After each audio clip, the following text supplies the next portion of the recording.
সপ্ত গ্রাম ব্যান্ডেল থেকে এসেছি জামালপুর জেলে পাড়ায়।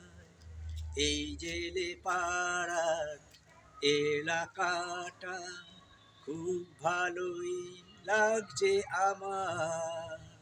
এই ছোট ছোট ভাইদের সঙ্গে আমি একটা গানের শট নিলাম। এই গানটা বন্ধু তোমাদের কেমন লাগবে? যদি ভালো লাগে তোমরা আমাকে লাইক শেয়ার কমেন্ট করে দিও।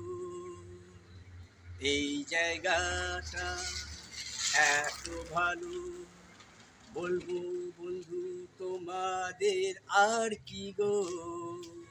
এই জামালপুর জেলে পাড়াটা ভালো, খুব ভালো, খুব ভালো।